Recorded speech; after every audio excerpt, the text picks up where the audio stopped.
So let's sum up this whole process of proving out the component. The first thing to remember is what we said before about the emergency stop. So be prepared. In other words, know where that emergency stop is. Put your hand over it if you need to. And that's your plan of attack.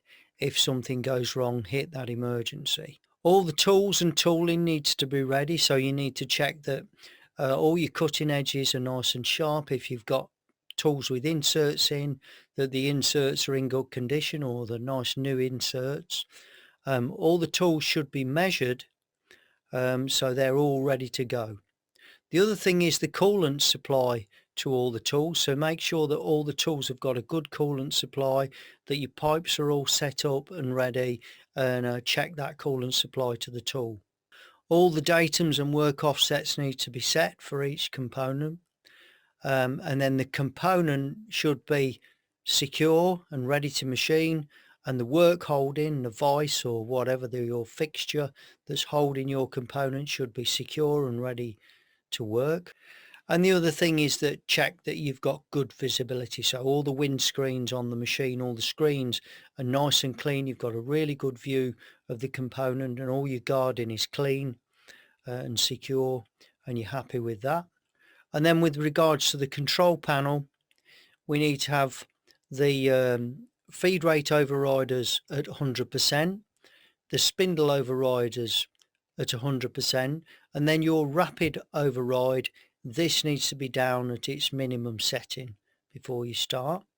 You need to be in single block, so each time you're pressing your cycle start button, you're only reading one block of code, so you need to be in single block. Make sure you've got the right screens on your control, your Fanuc type control. You might be on a Haas machine or something like that, but all machines have got this equivalent to we call it a check screen, but it means that really you should be able to see your program. So you should be able to read each line of program, and you should also be able to see this distance to go and the current position. You will also be able to see all the active G codes, so you know what's active in the control, G codes and M codes. And also, as you're looking at this program, you should be trying to read ahead what this next line means. Now, you need to have a basic understanding of programming. This doesn't mean you understand everything that's in there, but you need to understand the very basic G codes, and that way you've got a good idea what's going on. But if you use your cycle start and your feed hold button, then you can always see from this distance to go, if you've got a tool and it's traveling down towards your workpiece and you press the feed hold, you will be able to see how far it's got to go. So if that distance is, 100 mil, and you're really close to the component, you know that you're going to be in trouble. So probably the most important thing when you're proving out is be patient. Be prepared to have to stop the machine. You might even have to stop the machine and run the program back up to this stage that you're at. But if you get this right, you won't have damaged any tools or components or anything. So it's worth spending a lot of time getting this process right. So above all, be patient. And then with regards to the component, after each tool, you should be going in and checking that tool's produce what you think it's going to produce, because very often one tool follows another and it might be taking away the work that the last tool's done, so you won't actually be able to check that. So if you, for example, if you've got one tool roughing a face and then you come over and finish the face, if you check the workpiece after the finishing, you might think it's undersize and blame the finisher when in fact it's the roughing tool. So you need to be checking after each tool exactly what that tool has done, and what that tool did is correct.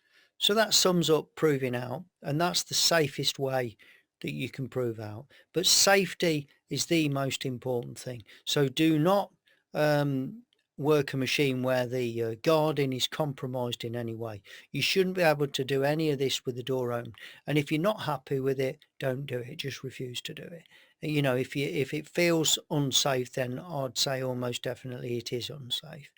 And you will be nervous when you're proving out, but that's fine. but you should know what's happening. You should be aware of what's going to happen next. If you're not, then you shouldn't really be proving out, because, you should have an idea of what's going to happen. So you don't want to be pressing the button and just hoping that everything is okay.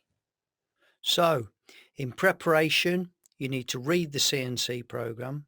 You need to know where the e-stop is, the emergency stop. You need to check that all your guarding is secure. You need to check your workpiece and your work holding are all ready. They're all secure and ready to start. All your screens are clean, so you've got a good visibility. You've got a good coolant supply to each tool, and it's all working, it's all flowing correctly.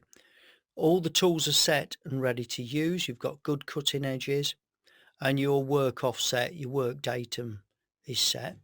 And you're on your control panel, you should be on 100% on your feed rate override, 100% on your spindle override.